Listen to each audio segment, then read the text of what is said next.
You know Graybar for electrical parts, but there's one more thing you may not be thinking of us for that can help maximize your next project's total value. Our pre-project planning services are designed to help you win the bid, save on labor costs, and keep your installers productive across your entire build. The sooner you call us, the better. Because when we're there from the beginning, we can anticipate your needs and help you solve problems before they become problems. Yep, Graybar does that.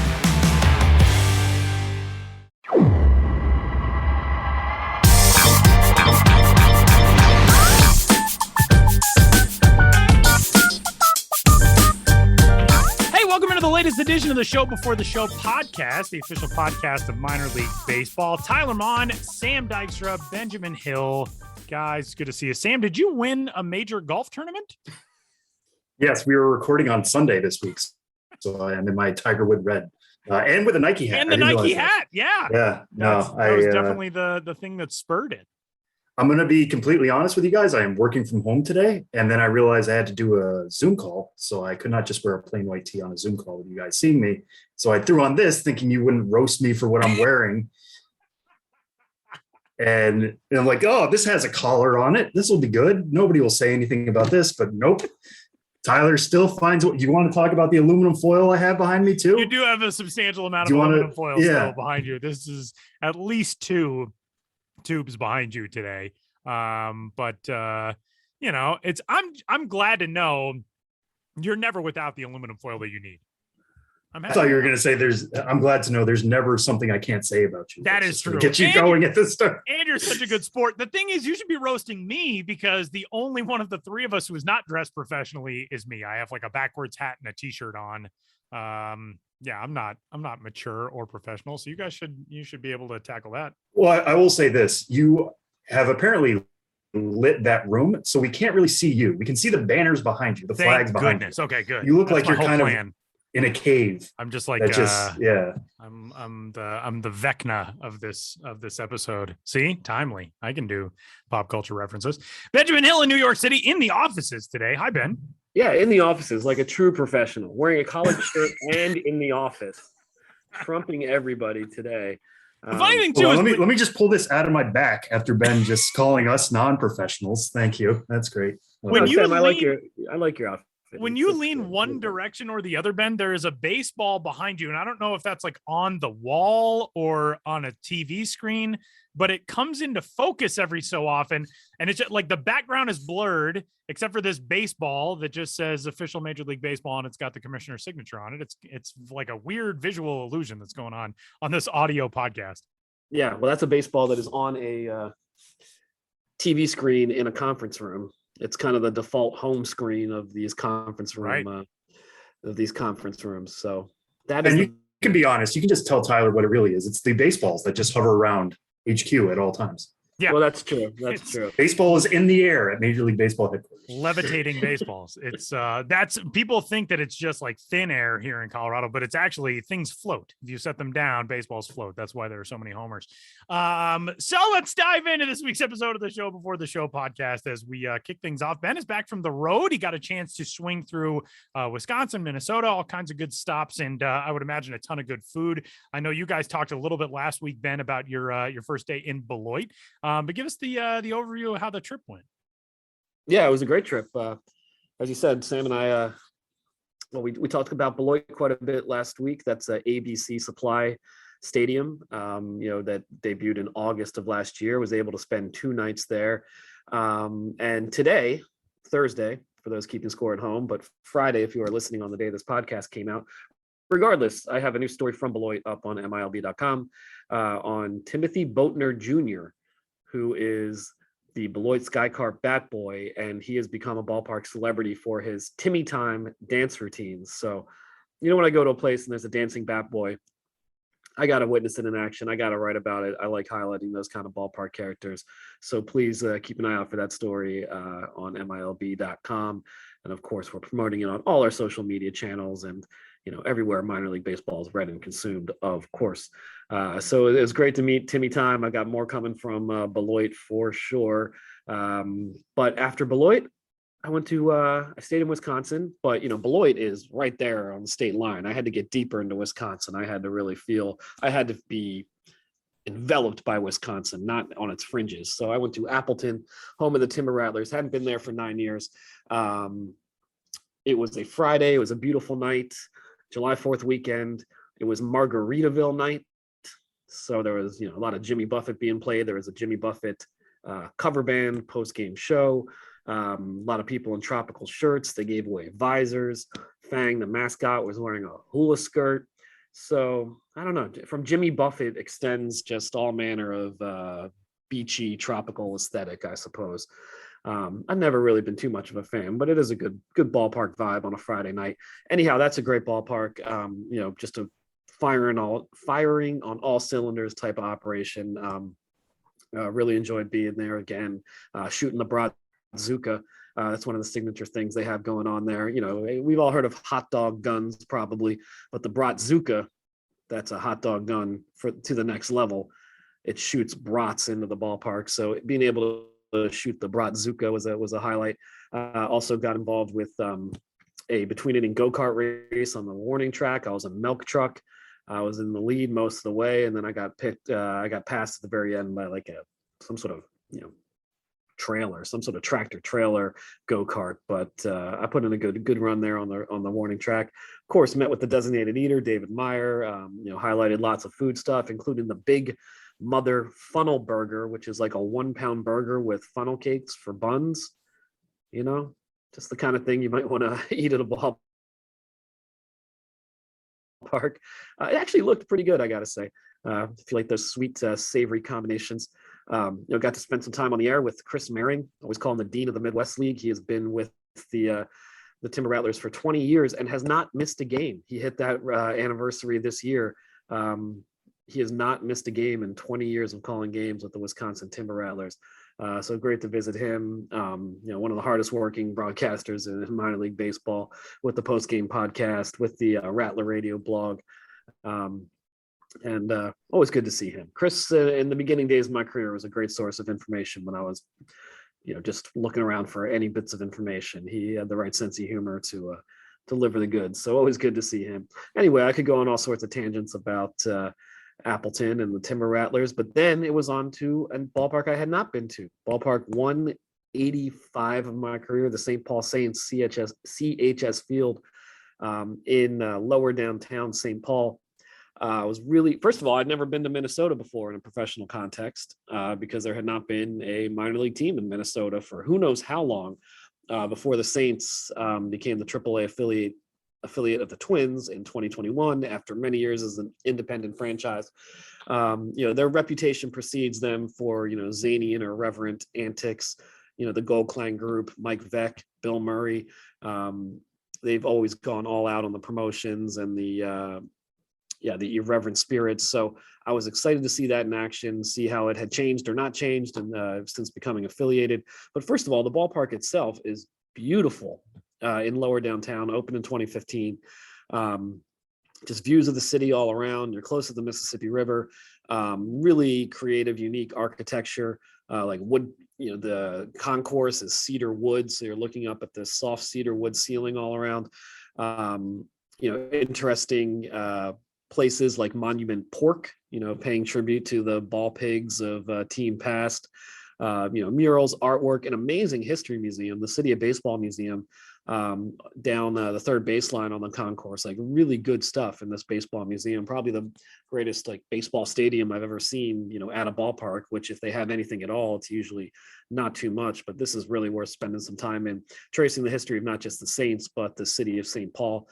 Of course, highlighted the food, including something with 3 sliders in a bowl, I believe it was called, but it was topped with, the sliders had Bloody Mary aioli and well as Bloody Mary fixins that came with it as well. Like a skewer of olives and sausage and cheese and celery and all that kind of stuff. And on it went. Plus, it was July 4th weekend. So after the game, the team had food trucks drive onto the warning track, open the field to all fans, had fans hit up the food truck before as it got dark and mingle around the field. We're talking about 9,000 people each night, a sold out crowd, if not close to it. 12 miles away from the major league affiliate. Well, wow, there's a lot going on. Ushertainers, crazy ballpark characters in costume, doing all sorts of comedic hijinks.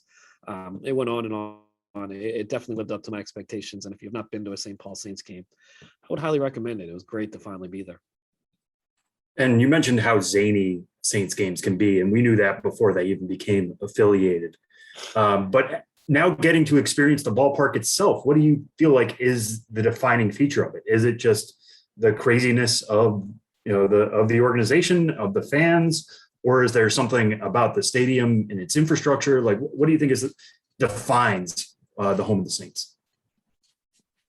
Well, I think it's a combination of the two. I mean, the beautiful location and superior design of the ballpark with the spirit the Saints bring to it.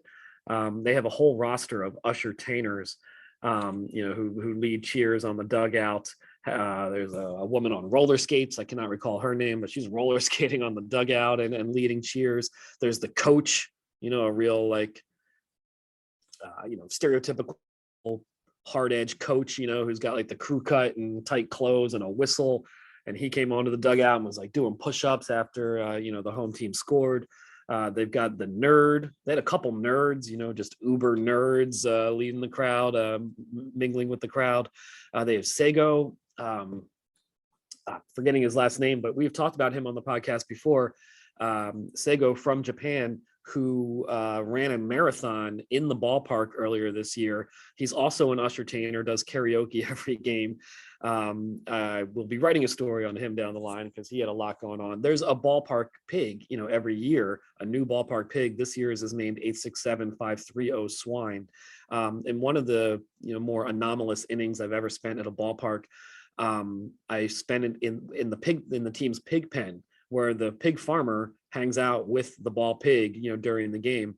And it's right next to the home dugout. So to get there during a between inning break, I had to go out on the field, walk past the home dugout, and then make a quick right into this pig pen. And I interviewed the team's pig farmer and his wife, and I'm blanking on their name, but there'll be a story about that as well, because that's the first time I've ever conducted an interview in a pig pen during a minor league game.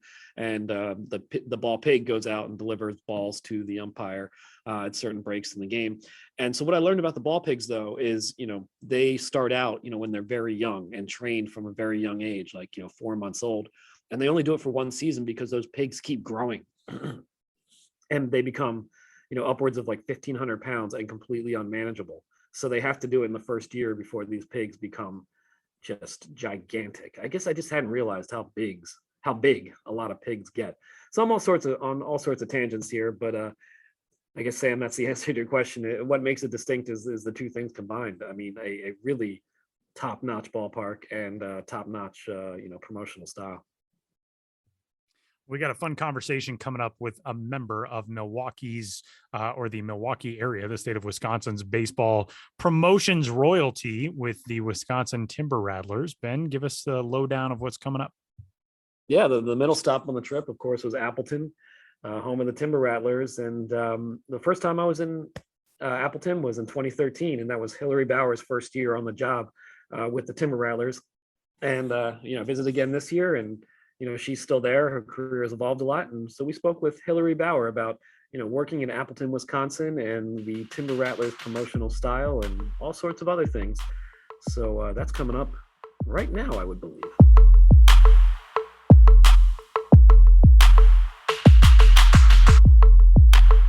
Here on the Show Before the Show podcast, myself, Benjamin Hill, Tyler Maw, and Sam Dykstra are joined by Wisconsin Timber Rattlers Vice President of Marketing, Hilary Bauer. Hilary, thanks for being here. Hey. Yeah, thanks for having me, guys. Yeah, how's things in Wisconsin at the moment? Good, actually. Yeah. I mean, can't complain about the weather. We just wrapped up a 2-week homestand, so, my life's kind of getting back to normal. Our office life is, so we have some normal hours here. So all in all, it's great here in Wisconsin. Well, good to hear. And I had a great time in Wisconsin on my most recent road trip, starting in Beloit and then spending a night in Appleton, home of the Wisconsin Timber Rattlers, on Friday, July 1st. And that was my first time in visiting the Timber Rattlers in 9 years. And that was your first season with the Timber Rattlers as a marketing coordinator. Now here it is almost a decade later, and you're the vice president of marketing. And obviously there's been a lot of evolution in your career while you're still at the same place. So, we kind of wanted to get into that a little bit about, what it means to have a minor league baseball career evolve, especially when you stay with the same team and what pathways there are. So that's a lot, but let's start at the beginning. How did you first come to work for the Wisconsin Timber Rattlers? Yeah, a little backstory. When I went to college, had no idea what I wanted to do with that. And then I needed an internship, and I'm not one to, I knew for sure I never wanted to just sit at a desk, answer phones, do emails from 9 to 5. So tried to look outside the box for internships, and I found in the Northwoods League, the Wisconsin Rapids Rafters was just starting up that year in 2010. It was going to be their inaugural season, and Wisconsin Rapids is my hometown. So got a marketing internship with them, and I pretty much credit that to kind of my start and kind of falling in love with working in sports. Because if anyone knows out there, Northwoods League, you definitely get your hours in as an intern. You are there. I mean, it's a shorter season, obviously, than minor league baseball, but especially with an inaugural season there, we were doing everything outside of hours. We were there late, we were there early, kind of getting, cleaning the stadium, painting, getting all the deliveries in, and then selling tickets and kind of marketing outside the community as well. So I just love the fast pace of it, the craziness of it, the in-game stuff. So from there, I kind of went back to school, tried to get into sports marketing in some more internships, and then went back for another season. And then after I graduated, I interned with the Milwaukee Brewers. And then my name somehow got to Rob, and they were kind of redoing their marketing department at the time. So here I am. So that was your foot in the door, so to speak. Much. But then what about, working for the Timber Rattlers in Appleton, really made you want to stay with the team? Yeah, in all honesty, when I met with Rob, they were kind of, like I said, redoing their marketing department, and they offered me the marketing coordinator and on-field MC. And so I took that as the first job out of college. Obviously, I'm going to take it. And in my mind, I'm like, I'm not sure if I'm going to love this on-field MC, because I ask anyone growing up, I'm the shyest person, would never be out in front of thousands of people trying to get them excited about anything. So I'm like, well, we'll see. This is a good start out of college, and we'll see where I go. And I wasn't giving myself, 2 years here and be leaving, but I absolutely fell in love with it. The staff fell in love with the atmosphere of a game, all the fans. It's a good in between of Northwoods League and then Major League, kind of a good in between there of where I just fell in. Yeah, and going back to your first season in 2013, I'll have to dig it up, but I believe there's a picture of us. You're the MC during a on-field contest, and I have toilet paper wrapped around my entire face so that I cannot see. Yeah. And that was salute the paper night. But I do think that picture, as random as it is, kind of sums up a creative and energetic and often fairly absurd approach to promotions at Timber Rattlers game. I mean, at this last visit, I was driving a milk truck in a go-kart race and got to shoot the Bratzuka again. So if you can talk a little bit about that kind of spirit and what kind of ideas you go for in making the ballpark entertainment fun and unique to Wisconsin. Yeah, for sure. We since we have a smaller staff, we have about 32 full-time staff. We all have a little say in everything. Everyone wears multiple caps. So it's our corporate department, our entertainment coordinator, tickets, everyone kind of comes together, especially for those bigger theme nights, because our motto is we have to go 100%, or else it's just not going to go over well. We aren't going to just throw something together last minute. So we put all our effort into our theme nights of promotion. So yeah, when we did Salute to Paper, it was taking over those on-field promos of what creative things we can do with toilet paper. And to be honest, I can't even remember. Yeah, I think we dressed you up as a mummy, or that was, I think, the promo there. We did something with plungers, having to throw toilet paper onto plungers. But a big one is obviously our Salute to Cows, has transformed into udder tuckers. So we've taken that and now to 4 days of, different promotions. And so usually in our off season, right after our season ends, we sit down for 2 full days and just brainstorm kind of lay everything out on the table, what we want to bring back, bigger theme nights of just, okay, these are the promos we want to do. These are the giveaways. This is what we want at the ballpark to make it a more of an atmosphere. Like Udder Tuggers, we have live cows, we have milk samplings, we have cheese samplings, we have milk mustaches, so it just, before you even get in the gates, it's an atmosphere that we want fans to enjoy even before they get in and get their giveaway. And then there's jerseys and, the video board content, the videos during it, and the music. So we have quite a bit of a checklist, and it takes a lot of people on staff, but it is our goal every single night, because obviously we can't control the baseball aspect of it. So we have to try to make our fans happy either way, and just make sure they leave with a smile. So. And you mentioned how Udder Tuggers has expanded over time there, and because of how popular it's been.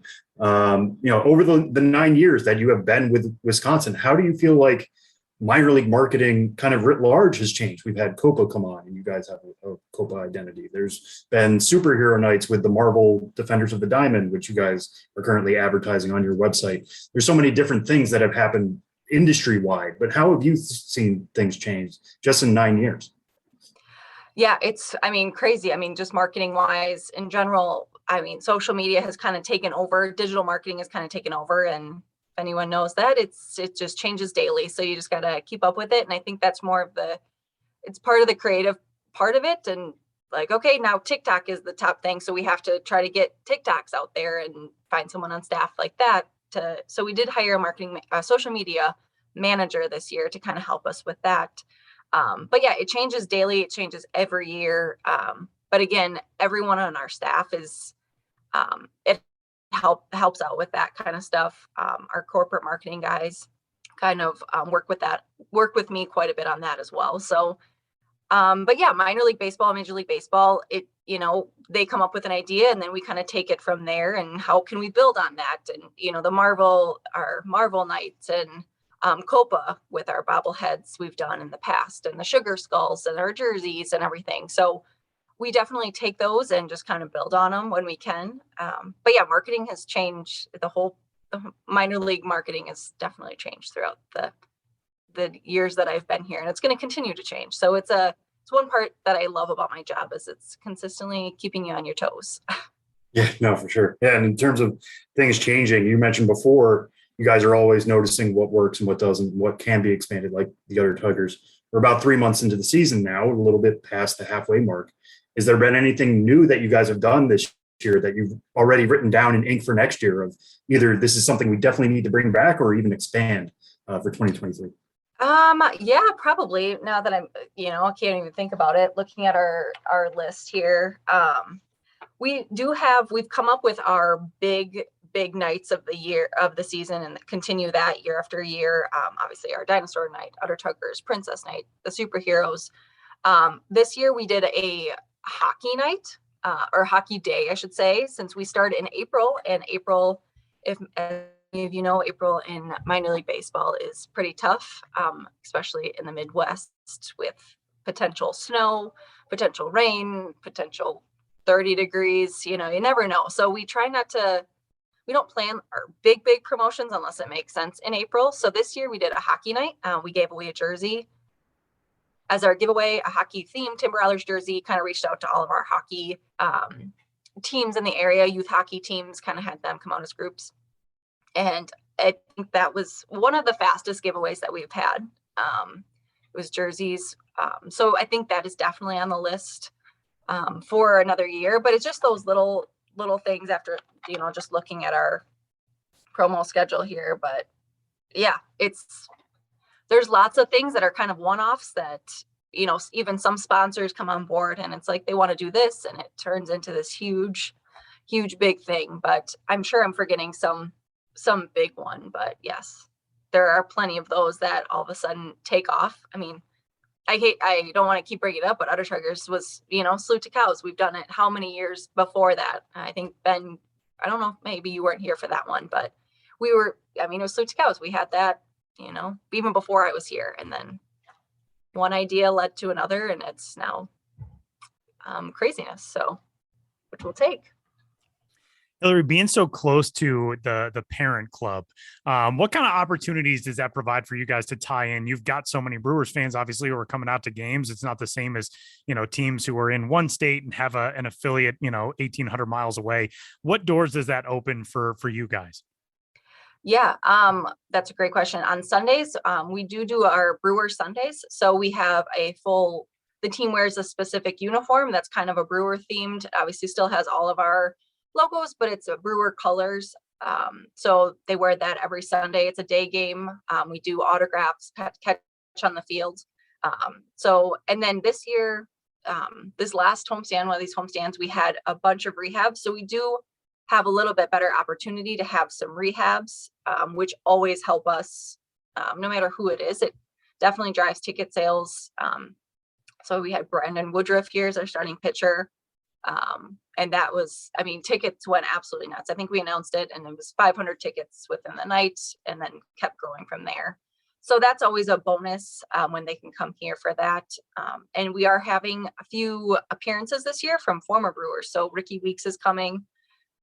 Later, we have Bernie Brewer coming a couple times a season, Barrel Man. So it's really nice to work with them and they can kind of come up here whenever we have a chance to get a little bit of the Brewers up here because fans do love that. So. Well, I got to ask you about one of our favorite former Brewers and former guests on this podcast. Tim Dillard came out to the ballpark a couple of weeks ago. I know he got to fire the Bratzuka and do all that stuff. Well, it was like we had Tim on, I want to say this was like 3 years ago now, but it's like one of those interviews. If you talk to Tim Dillard, you never forget talking to Tim Dillard. What was it like having him around? He's on TV broadcast now for the Brewers, so that's some of the time as well. Yeah, it was great. I think fans absolutely loved it. He is, just like you said, the energy that he brings. Like you just feel like you're best friends with him. Like, oh yeah, like I know him. Like he's best friends with me now. So, the Bratzuka. I think he even reached out. And he's like, I want to shoot the Bratzuka. Can I shoot the Bratzuka? So we finally made some. We got some time for that. But yeah, he's just a life of the party. Just will do anything and just.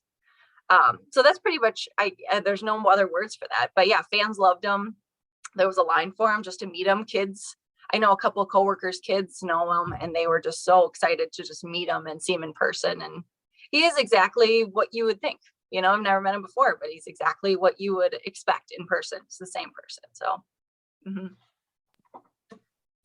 Now, Hilary, you've been with the team since 2013 and you're certainly a veteran of the front office, but based on conversations I had when I was in town last week and just looking at the staff page up and down, you've got, veterans of the front office all over the place. People who've been with the team for, 10 years, 15 years, 20 years, 25 years, much more of a stable environment than I think you'd find elsewhere around minor league baseball. Which obviously has a lot of turnover as people pursue their careers elsewhere. And of course, there's been, even more turnover in recent years with the reorganization of the industry and the COVID season. So what do you think has led to this stability with the Timber Rattlers that so many people are able to stay for so long and enjoy working there? I think it does definitely go back to Rob, our, the president, CEO now, his mentality of, I remember him when we've talked in the past, and it was maybe a couple years after I started, he really wanted to start, making it more of a family, staff of like, you don't have to leave if you have kids, just because it is crazy hours in the summer. You don't have to, we will work with it. You don't need to necessarily be here if your job's covered. He didn't want people to start in tickets and then 2 years later that's your the turnover of, okay, I need to start a new job just because I don't want to do this, gets boring. So he definitely dug in, and when we hire someone, it's like we want to hire the right person. It's not just we have a phone interview. It goes through some interviews, and we want to make sure they fit with our staff. Our staff is super fun. We have a lot of staff outings, staff bonding. Even since we do spend so much time in the summer together, obviously all year, it is kind of a second family, and that's how we treat it. So we want people to feel comfortable here. A lot of our staff have families and kids. Obviously kids have youth, softball, t-ball, soccer, football, that kind of stuff. And Rob knows that he doesn't want people to miss those things. So he just kind of works with them. And I think that's how we've grown so far. And I think people just want to work here and don't want to leave. That's kind of the mentality that we have around staff, because we are such a tight knit group. Well, it's great to hear that about the front office, but yet at the same time, the Timber Rattlers is the only team I've ever known to have an evil mascot who used to insult me on Twitter all the time. That is NAF, which is Fang backwards. Yeah. And I guess he's got Ash. But I was told that NAF isn't really around much anymore. Is that because he didn't fit in with the front office culture, or could we see a return? We might see a return. He doesn't make too many appearances, but Fang's birthday is usually a day that he comes out of hiding and likes to show off a little bit. So that's in August, and usually he's part of the pregame kickball game. So usually you don't see him around too often. Sometimes he comes out of hiding on Twitter, but usually in August is his time to show the fans his demise. Well, last thing, I'll end with something very stereotypically Wisconsin, because me, not from the area, every time I go, it's like, wow, cheese curds are really a big thing here. They're just in the convenience stores and the gas stations. I was at a rest stop, and in the vending machines, there were cheese curds. So I guess one, what is your take on cheese curds as a Wisconsinite? And two, is there any chance of a, cheese curds alternate identity or something along those lines?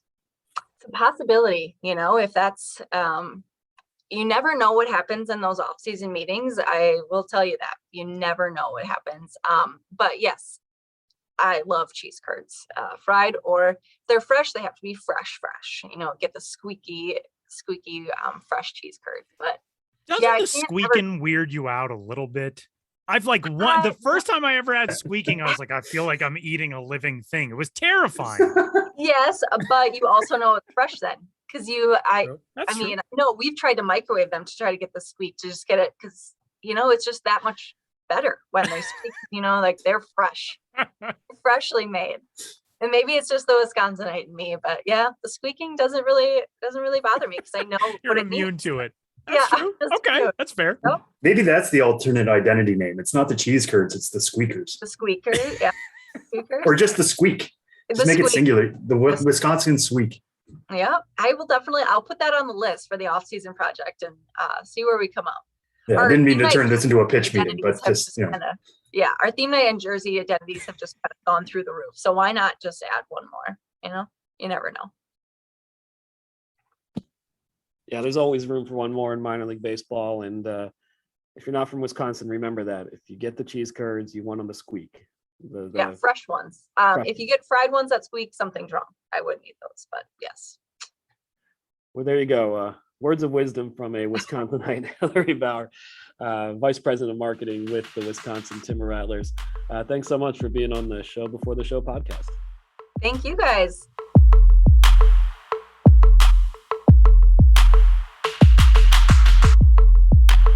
Hey, big thanks to the Wisconsin Timber Rattlers, Hilary Bauer, for swinging by the show today. And it's time for Three Strikes with myself and Samuel P. Dykstra. Sam, let's kick things off talking about the brand new Top 100 list, which is now out at MLB Pipeline. Top 100 midseason market corrections, essentially. The top prospects in baseball from week to week and month to month. There's just so much change during the season. Not just guys graduating, but prospects who have surged and found themselves in the top 100, prospects who have fallen off a little bit. The new top prospect in baseball with the graduation of Adley Rutschman is Detroit Tigers outfielder Riley Green, who of course now is in the big leagues. Behind him, Francisco Alvarez, a big jump for the catching prospect for the New York Mets, who started the season at 11th overall, I believe, and now is the number 2 prospect in baseball. Corbin Carroll, the Arizona Diamondbacks at AA. He is number 3. Grayson Rodriguez, the injured right-hander for the Baltimore Orioles, who was at AAA Norfolk, he's number 4. His organizational and Norfolk Tides teammate, Gunnar Henderson, the left side infielder, is number 5. Those are the new top 5 prospects in baseball. But just give us a breakdown of this new top 100, some of the moves that really kind of tell where we are at the midseason point. We've got one guy in specific to talk about in strike 2, but give us the overview on the new top 100. Yeah, we did this over at MLB Pipeline, do coincide with Adley Rutschman's graduation from prospect status. He was our old number one overall prospect. We were going to need a new one. We didn't want the conveyor belt to just move up one spot with such a momentous occasion. And it had been a little while. I think it was late May that we had our last update. Perfectly timed to come out with a refreshed version of the top 100.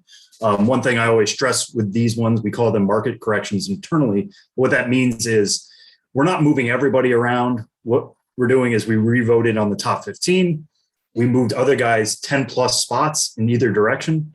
So if we didn't think they were going to move 10 plus spots, we pretty much just left them where they were. So it's not a complete new version. It's a refreshing of the top 100. But Tyler, you laid out the top 5 prospects there. When I said we didn't want a conveyor belt to move up and take the number 1 spot with Adley Rutschman out, actually, that's what ended up happening in the number 1 spot with Riley Green, our new number 1 overall prospect. A big reason for that being when he started out this season, he was the number 5 overall prospect behind Bobby Witt Jr., Adley Rutschman, Julio Rodriguez, and Spencer Torkelson. All 4 of those guys graduated. Riley Green probably would have graduated along with them had he not broken his foot at the very tail end of spring training. When he did return, first in the minor leagues, now in the majors in Detroit, he looked very much the prospect we thought he would be coming into the year. A really good hitter, he can hit for average, can hit for power, is I don't want to say surprisingly good center fielder, but he's not the fastest guy in the world, but his instincts are so good out there that we've actually already seen him make several highlight plays in center for the Tigers. You look at some of the other number 1 candidates, they don't have major league experience, which I think is the big deal here. And they don't have really the AAA experience or AAA success that Riley Green has dating back to last year. So that's why we made him number 1 overall. It's a pretty safe pick. I'll admit that right from the off. But, when you're looking at who can be number 1, we already know what Riley Green can do in the majors. Might as well keep him there. So that's what we decided there. Numbers 2 and 3 were an interesting debate. And it seems like based off my mentions the last couple of days, it's a debate that a lot of people are having and a lot of people have strong opinions on. We went Francisco Alvarez at number 2. The power is going to play. It has played everywhere he's gone. He just moved from AA to AAA at just 20 years old. Seems like the Mets like his catching enough defensively to believe that he's going to stick there long term, which is huge. It's an up the middle position. It's a premium position. The fact that he can be a plus hitter with plus raw power there might make him one of the best offensive catchers in baseball someday. He's certainly on the road to do that. And he's now on the road to be the number 1 prospect in baseball when Riley Green graduates, which isn't that far off. At number 3, we had Corbin Carroll, like you said, might be the best 5-tool prospect in baseball right now. Missed basically all of last year with shoulder surgery. We had some questions about who he was going to be when he came back. He's been at AA Amarillo this year, slugging above 600, OPS above 1,000 for pretty much the entire season. He's currently on the COVID IL. He was also supposed to get dental work, which was going to push him back a little bit. But we'll talk about this later. He's expected to be in the futures games, which means we expect him back within the next week and a half. So not too much to be worried about there. I wouldn't read too much into the slugging percentage quite yet with Corbin Carroll. I think people see that and get excited. He's been playing at Amarillo, which is one of the most hitter-friendly ballparks in all of minor league baseball. The wind really blows there. If you elevate the ball, it has a good chance of getting out. It's above average power, I think now. I feel pretty comfortable saying that, but it's not his best tool. His speed is, his defense is really good, and his hit tool is really good. Grayson Rodriguez, we kept at number 4. Lat strain, obviously an issue, but he was AAA's best pitcher. He probably should have already been in the major leagues before that injury. We'll see what happens when he comes back, but it's not an elbow. It's not a shoulder. It's still a question mark, and you can make the argument that if he wasn't injured, he might be the best prospect in baseball right now. It's just those questions that have us jumping Alvarez and Carroll over him. And Gunnar Henderson at number 5, one of our breakout prospects of the year, somebody who we thought coming into the year could be a plus slugger and play a pretty good shortstop, a really good third base, has the arm for both positions. Was he going to hit enough? And he's actually kind of changed the narrative. He used to strike out a lot last year. He's cut down his strikeouts. At AA Bowie, before his move, he was basically walking in, striking out at the same levels, which is insane to do. You love to see that plate discipline for somebody so young. He's only 21 years old right now. Now he's at AAA. The results have been there as well. So we felt pretty comfortable moving him up, even if he has to play third base for the Orioles at some point. Again, I think the arm's going to play there and the offense is going to play there. So Gunnar Henderson is one of our breakout prospects of the year, climbing into the top 5 for the first time. And if you're an Orioles fan who was worried, okay, we lose Adley Rutschman in the rankings, what does that mean to our farm system as a whole? When you have Grayson Rodriguez doing as well as he did, Gunnar Henderson breaking out, Jordan Westberg is now a top 100 prospect, DL Hall still in there, Colton Cowser still in there. The O system is still plenty strong, and you can see that org really turn the corner, as we hope they would at some point in 2022. All right, for strike 2 this week, we are discussing the biggest riser among this new group of top 100 prospects, or the reshuffled group of top 100 prospects, and that is Jackson Chourio of the Milwaukee Brewers organization. So we talked with the Brewers for our interview segment today. We've talked about the Brewers a bunch, and this guy is making his name known in prospect circles. He is now the number 38 prospect in baseball. If you don't know a lot about Jackson Chourio, he was signed out of Venezuela by the Brewers in the 2020-21 international signing class. He made his professional debut last year and was really good in the Dominican Summer League. But this year, not only does he make the jump from the DSL to full season ball, he's somehow gotten better, and like a lot better in doing so. With Carolina this year at single A, he is slashing .319, .371, .587 through 53 games. He's got 10 homers, which doubles his total from his 45 games played in his pro debut last year. And he has been a guy who has really started to turn heads, not only in that system, but around baseball. Tell us about what has made Jackson Chourio such an impressive performer this year. Yeah, I mean, you hit a lot of nails on the head there in terms of what he's been able to do. When he was called up, he was the youngest player in full season ball. So it was already an accomplishment for him to jump over the Arizona Complex League completely. And talking to some people in the Brewers organization, talking to Chourio himself over the weekend for a story that is coming to MLB.com, hopefully by the time you guys hear this, the Brewers kind of planned to put him in Carolina after 1 month of extended spring training. I don't think Chourio knew that. So he says he hit 3 homers in his final week of extended, homered in his last at bat. Then they told him he was going to Carolina. He thought he really pressed the issue. They always thought he had it in him. And his manager now at Carolina, Victor Estevez, said, we basically might have to put him on the Ronald Acuna Jr. track. And if you remember what that Ronald Acuna Jr. track was, he climbed 3 levels in 1 year, ended up at AAA. Then, the following year was back in Gwinnett, called up pretty quick, was in the rookie of the year race the rest of the way. He probably could have gone up even quicker if not for some injuries ahead of that. Right now, Chourio is healthy. He's actually, we're about to talk about the Futures game here in a second. He is the youngest player at this year's Futures game. He certainly earned his mark there. The bat speed is incredible. The innate ability to find the barrel. It's not just swinging as hard as he can. He can hit balls to right center, to right field. He's a right-handed batter. He can he can pull the ball way over the fence and left if he needs to. All the pieces are there for him to be a really special offensive talent. Now you mix in that he's got plus speed, that he's moved from shortstop where he was signed to center field with ease. He said he enjoys the freedom of center field. All the pieces are there for Chourio to be a quick climber. And I'll be fascinated to see how aggressive they're going to be with him. It sounds like the second they realize he's not being challenged anymore, they will move him to high Wisconsin. He had some struggles for a bit with pitches on the outer part of the zone, seems to be improving with that, taking them the opposite way to right center. Would not be surprised if he's in Wisconsin either by the end of this month or very early in August. And that's incredible for an 18-year-old. Pretty exciting stuff for Crew fans. And that brings us to strike 3, which, as Sam noted, is the discussion of the 2022 Futures game rosters, which were announced this morning. 31 of the 50 players announced in the American League and National League squads are currently on MLB Pipeline's top 100 list, including 5 of the top 10.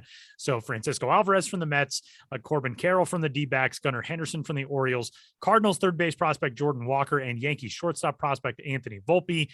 This is a really exciting group, as it is every year. Sam, what are the highlight guys for you on each side? And the thing that excites you most about this Futures game group? Yeah, I mean, this is always just such a fun event. The fact that this year is in Dodger Stadium, which is an iconic place to play, it's in a major market, will be really, really special. The thing that I always look at in the Futures game is like, who are the pitchers? because these guys are only going to get a handful of batters, and that's especially true now that it's only 7 innings. So who's going to really get a chance to air it out and really throw as hard as they can? I'm not suggesting they should throw out their arms or anything like that, but you look at the AL roster.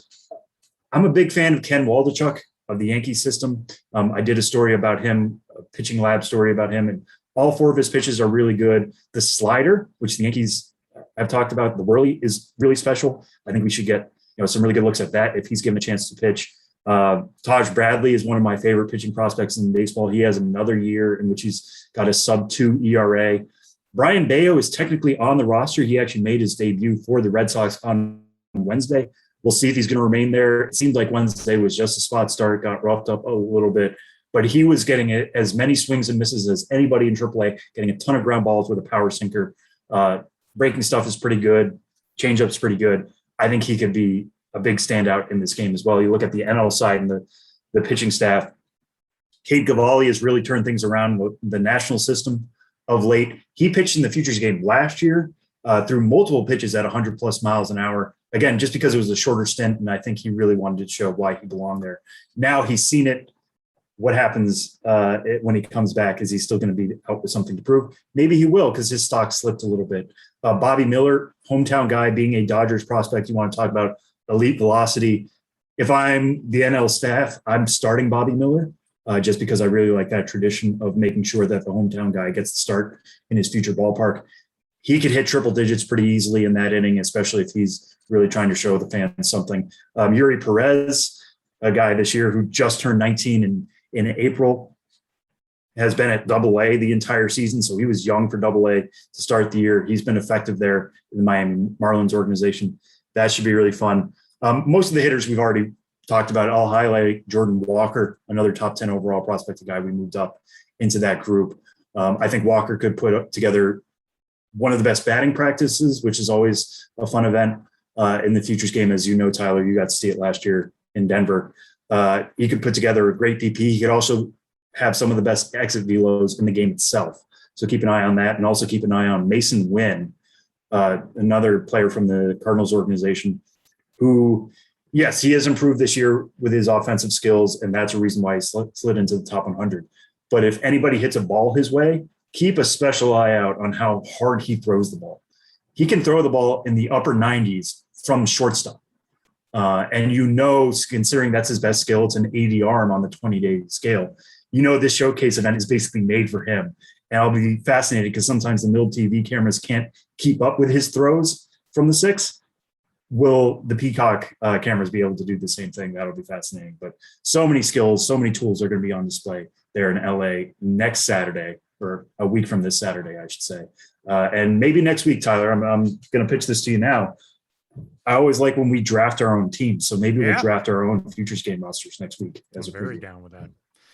And so those are 3 strikes for this week's episode of the show. Before the show, we also have 1 foul ball. It's the return of foul balls on 3 strikes in this week's episode. And it is because something else is returning, and that is the World Baseball Classic. Today, Major League Baseball announced the teams, the venues, the pools that will be taking part in the 2023 WBC, which of course was originally scheduled to be held in 2021.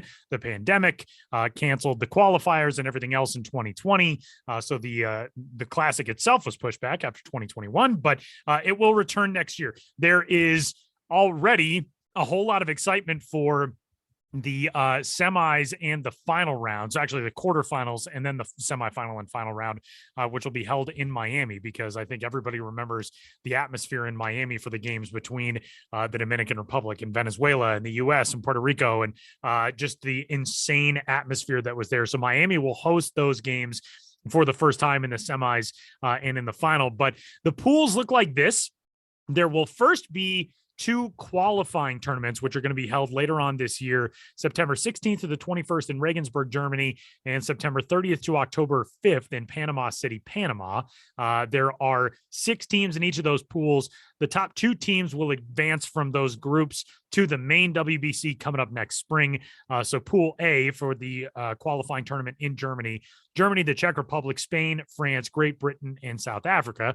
Pool B Panama, Nicaragua, Brazil, Argentina, Pakistan, and New Zealand. And the top 2 teams from each of those pools will move on to the main tournament, which will be held coming up next March. So Pool A, which will start things off in Taichung, Taiwan, will be Chinese Taipei, the Netherlands, Cuba, Italy, and 1 qualifying team.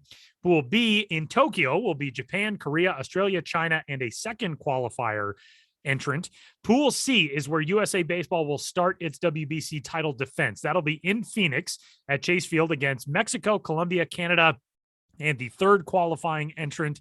And Pool D, which will take place in Miami, will be Puerto Rico, Venezuela, the Dominican Republic, Israel, and the final qualifying team. Sam, we always get to see so many top prospects take part in the WBC, often for teams that you may not really expect them to be on. Bo Bichette took part for Brazil because his mother is from Brazil, but this is always such a neat showcase for guys who maybe are on the way up.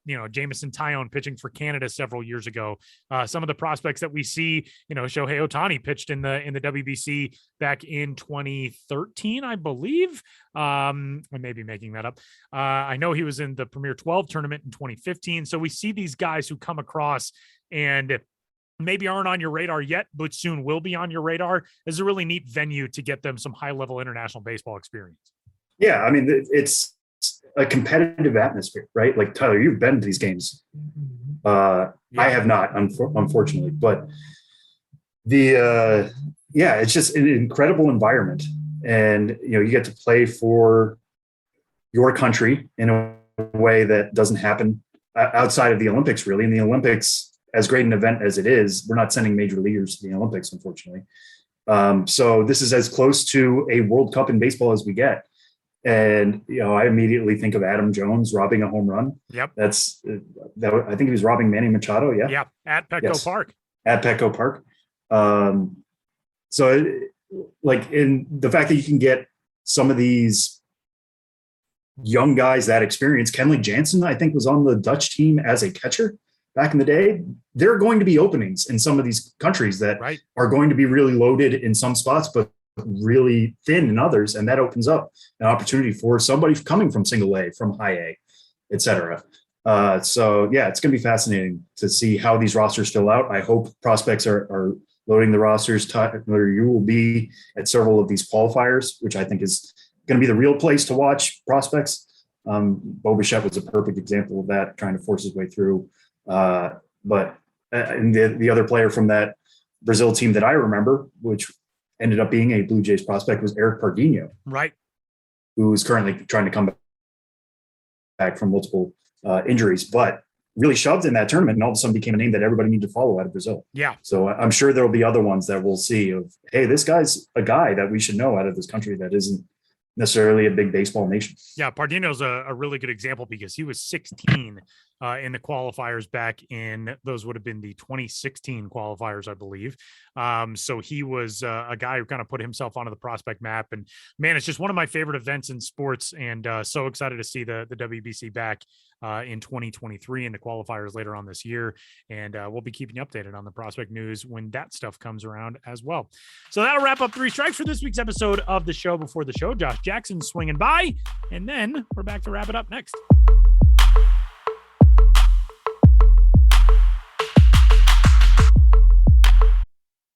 This episode is brought to you by Indeed. Stop waiting around for the perfect candidate.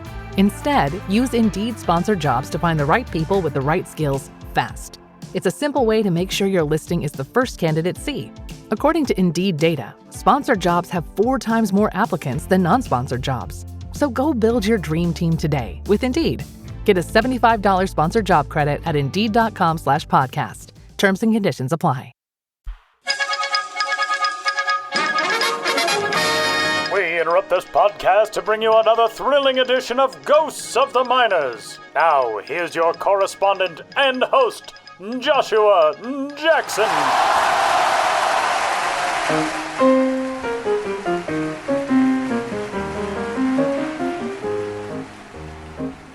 Welcome back to Ghosts of the Miners, in which all of you out there in Radioland must identify the legitimate historical ball club hiding amidst the fraudulent pair. One played ball at the dawn of the 20th century. If you see the others on the diamond, you're still dreaming.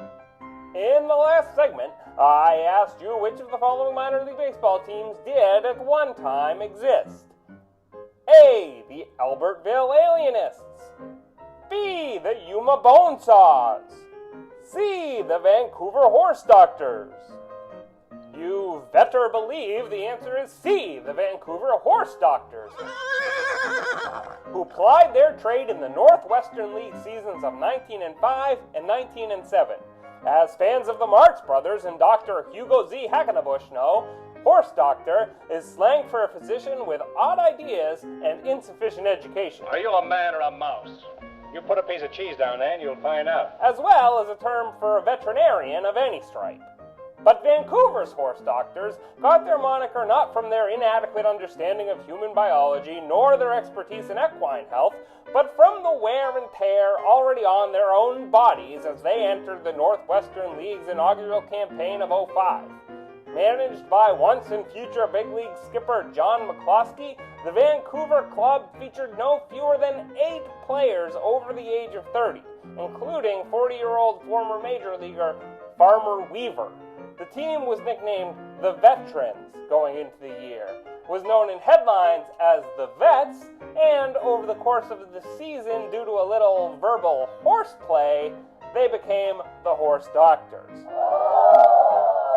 Those Horse Doctors were neck and neck with the Everett Smokestackers out of the gate, and a photo finish of the first half had Vancouver and Everett dead even. Unfortunately, the Horse Doctors failed to revive their winning ways in the second half, and the Smokestackers huffed and puffed their way to the crown while the Horse Doctors, despite the efforts of league strikeout king Ira Harmon and Joe Marshall's circuit-best whopping home run total of 7, limped to a 45-52 third-place end. After sitting out of the race altogether in '06, the Horse Doctors of '07 wound up wishing they'd called in sick. Vancouver cycled through 5 managers that year, and not even J.C. Con Struthers was crafty enough to hold the job, or to keep the Horse Doctors out of last place. Last place, in fact, is the bedside manner way of putting it. The 1907 Vancouver team was 34-106, failing to win even a quarter of its games. Needing a change, the club got busy as the Beavers the next year, and with damn fine performances from sluggers Ham Hyatt and Jim Flanagan and hurlers George Engel and Ed Erickson, gnawed their way to the title. And that's how the Horse Doctors were turned into glue, but never really stuck. Now, on to the question for next time. Which of these teams tried to get a jump on the competition in the minors of yesteryear? A. The Leesville Leapers. B. The Hopkinsville Hoppers. C. The Dedham Double Dutchers. Want to know the answer? Get airborne. Or tune into the next Ghosts of the Minors. But for now, you'll have to excuse me. My producer Ben Hill just started gardening, and he's already in the weeds.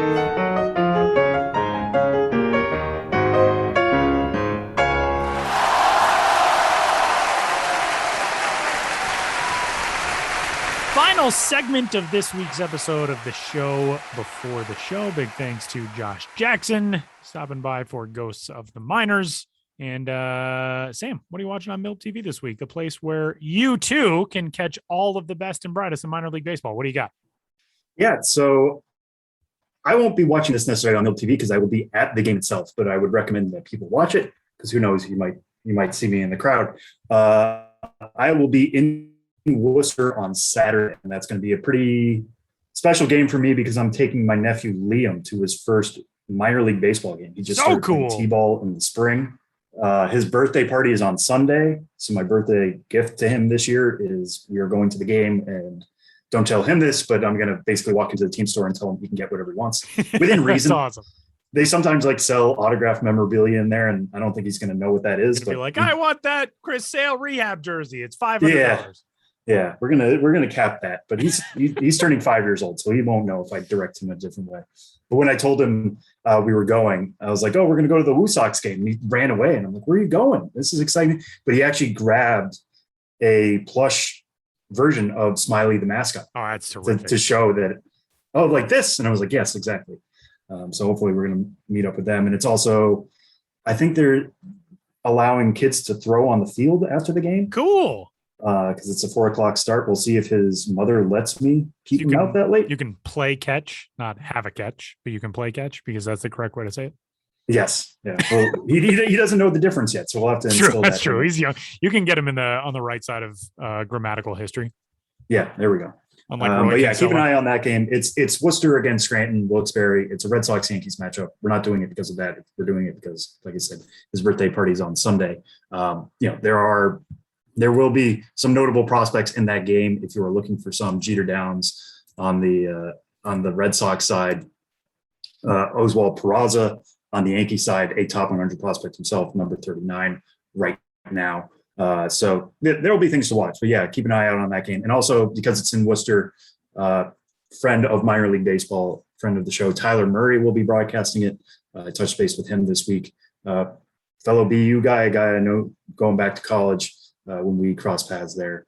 Calls a great game. The Worcester broadcast is actually one of the best on MILB TV, if not the best. It's very crisp. It's very clear. So lots to watch there on Saturday. If you're not at the ballpark like I am, Tyler, what are you going to be keeping an eye on? Yeah, so I'm going to stick in AAA as well, but I'm going to go to the Pacific Coast League. Shea Langoliers of the Oakland Athletics organization, who is currently with the AAA Las Vegas Aviators. He has been pretty good as of late. June 24th, he had a 3-hit game with a double and a homer. July 1st, he had a 3-hit game with a double and a triple.